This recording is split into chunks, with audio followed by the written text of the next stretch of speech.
சிவசிவ திருச்சிற்றம்பலம். பாவச் செயல்கள் யாவை? பாகம் 5. இக்கேள்விக்குரிய விடையினை சிவதர்மோத்தரம் என்னும் நூலில் தவத்திரு மறைஞான சம்பந்தர் 332 மற்றும் 333 பாடல்களில் அருளியுள்ளார்கள்.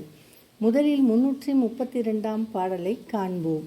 ஆவினை தமிப்பானும் அல்லல் உற நாவினால் பொய் நவிற்றும் நரகனும் கூவ வந்தது கேட்கும் கொடியனும் காவலர்க்கு அபராத கருத்தனும் என்பதாகும். இப்பாடலில் வரும் தமித்தல் என்றால் அடித்தல், அல்லல் உற என்றால் துன்பம் அடைய, நவிற்றும் என்றால் சொல்லுகிற, நரகன் என்றால் நரகத்திற்கு உரியவன், கூவ என்றால் கூற, காவலர் என்றால் தலைவர், அபராதம் என்றால் தவறு குற்றம், கருத்தன் என்றால் எண்ணம் உடையவன் என்று பொருள்.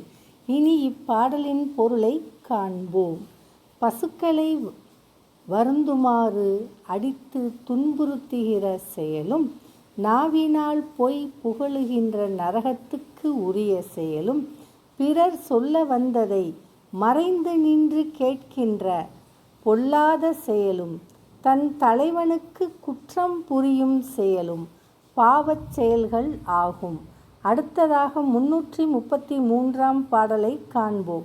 உறவினுக்கு அபராதியும் ஊன் உடல் பிறவி வேரினை பீழும் பெருவழி அறிவனுக்கும் நல் ஆரியனுக்கும் அல்லல் புறன் உரைக்கும் அவலப் புலையனும் என்பதாகும். இப்பாடலில் வரும் அபராதி என்றால் குற்றம் புரிபவன் என்று பொருள். ஊன் என்றால் தசை, பீழும் என்றால் பிடுங்கும், வலி என்றால் திடம் திறன் என்று பொருள். அறிவன் என்றால் நல்லறிவாளன், ஆரியன் என்றால் குரு, அல்லல் என்றால் துன்பம், புறன் உரைத்தல் என்றால் காணாத இடத்து பழி உரைத்தல், அவல என்றால் குற்றம் உடைய, புலையன் என்றால் புலால் தின்பவன், கீழானவன் என்று பொருள். இனி இப்பாடலின் பொருளை காண்போம்.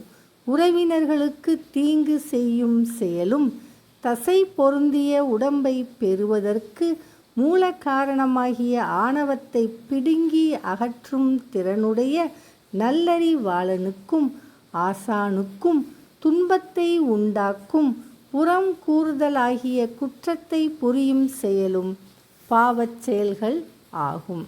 திருச்சிற்றம்பலம்.